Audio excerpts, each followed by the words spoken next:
नमस्ते, मेरा नाम राम शंकर निकुम है। मैं न्यू एरा स्कूल पंचगिरी में पढ़ाता हूँ। आइए। ये उसके 3rd स्टैंडर्ड की बुक्स हैं। जी।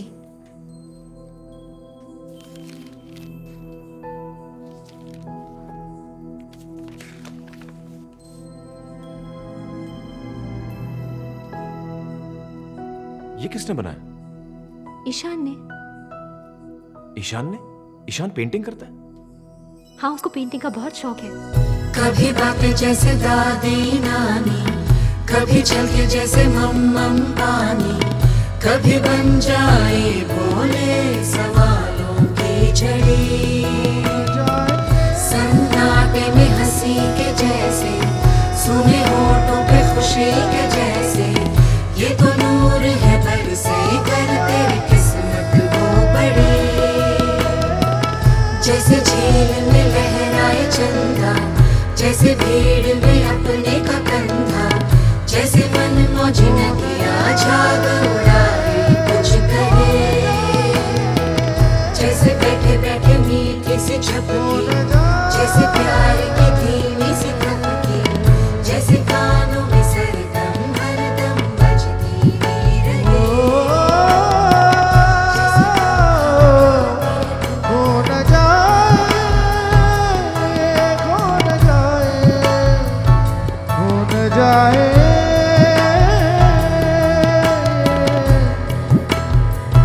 खो न जाए, खो न जाए, खो न जाए।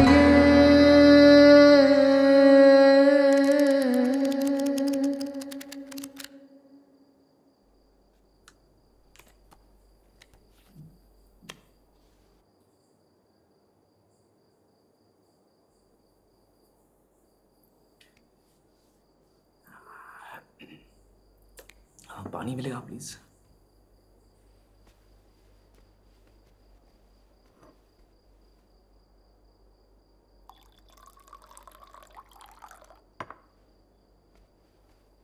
Thank you.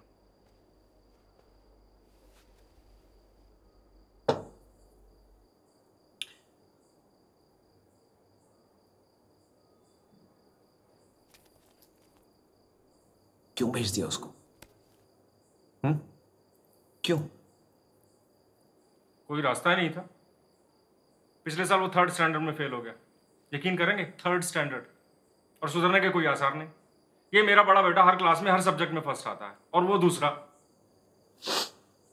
आपको क्या लगता है उसकी प्रॉब्लम क्या है? प्रॉब्लम उसका रवैया, और क्या। पढ़ाई की तरफ, हर चीज की तरफ हमेशा बदमाशी, तेवर ही तेवर। कभी कोई बात ही नहीं सुनेगा। मैं आपसे उसका प्रॉब्लम पूछ रहा हूँ, आप मुझे सिम्टम बता रहे हैं।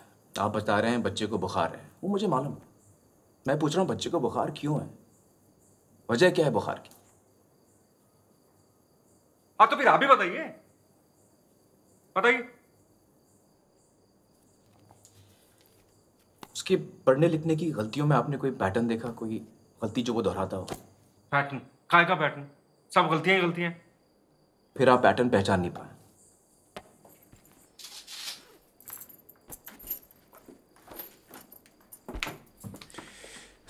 ये देखिए,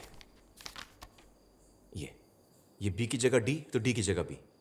एक जैसे दिखने वाले अक्षरों के बीच में कंफ्यूजन। और ये एस और आर उल्टा लिखा है, बल्कि कई सारे अक्षर उल्टे लिखे हैं। ये देखिए, छोटा एच, छोटा टी, देखा? Mirror imaging.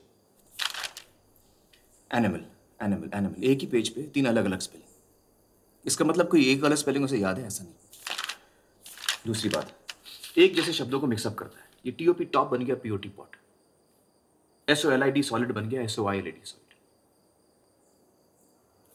क्यों करते हो ऐसा? बेवकूफ है, आलसी है ना। मेरी समझ से उसे अक्षर पहचानने में दिक्कत हो रही है। जब आप APPLE एप्पल पढ़ती है तो आप अपने दिमाग में एक लाल लाल एप्पल बना लेती है। ईशान वो एप्पल पढ़ ही नहीं पाता, शायद इसलिए मतलब नहीं समझ पाता। पढ़ने लिखने के लिए अक्षरों की आवाज, उनकी बनावट, शब्दों का मतलब समझना जरूरी है। ये अहम जरूरत ईशान पूरी नहीं कर पा रहा। ऐसा कुछ नहीं है, ये सब बहाने हैं पढ़ाई टालने के।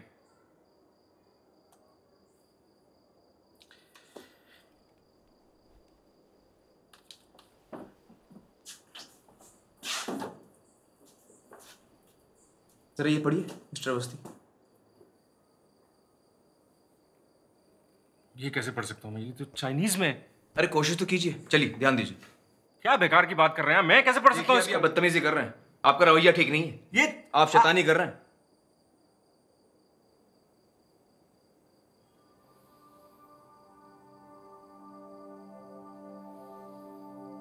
कुछ ऐसी ही कैफियत होती होगी ईशान की, अक्षर ही समझ में नहीं आते होंगे। इस पढ़ने लिखने की तकलीफ को डिसलेक्सिया कहते हैं।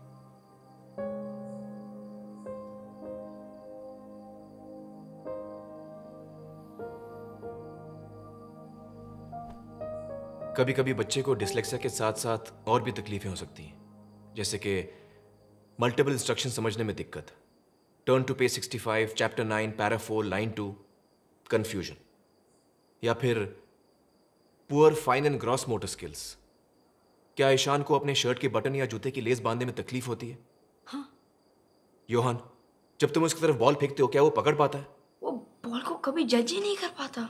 क्योंकि वो साइज, डिस्टेंस और स्पीड, इन तीनों को एक साथ समझ ही नहीं पाता। कितनी बड़ी बॉल कितनी दूर से कितनी तेज आ रही है, जब तक वो जान ले गाड़ी छोड़ जाती है।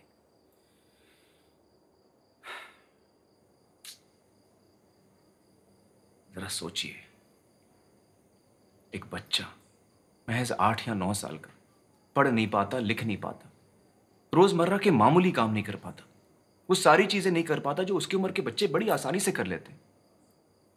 क्या बीतती होगी उस पर? उसके सेल्फ कॉन्फिडेंस की तो धज्जियां उड़ जाती होंगी।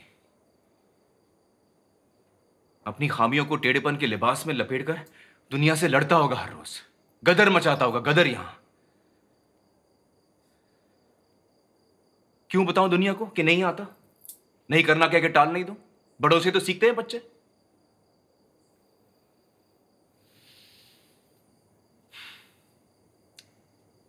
अब तो ये गदर भी कुचल दिया गया है वहां। मुझे अफसोस है उसने पेंटिंग करना बंद कर दिया।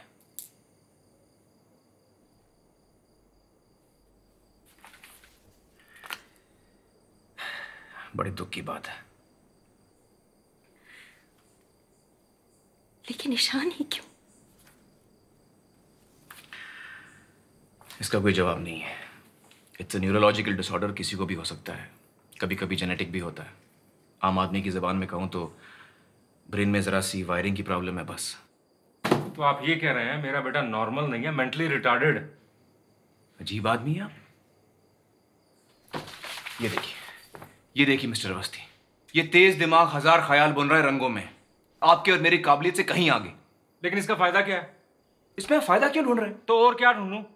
क्या बनेगा बड़ा होकर वो? कैसे बराबरी कर पाएगा इस दुनिया के साथ? क्या सारी उम्र में उसे घर पे बैठ के खिलाता रहूंगा?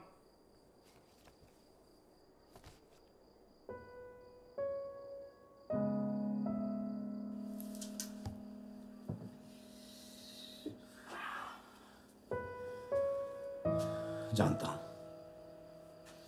बाहर एक बेरहम कंपेटिटिव दुनिया बसी है, और इस दुनिया में सभी को अपने अपने घरों में टॉपर्स और रैंकर्स उगाने हैं।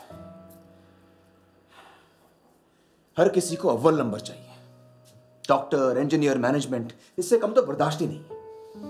95.5%, 95.6%, 95.7%, इससे कम तो गाली के बराबर है। क्यों?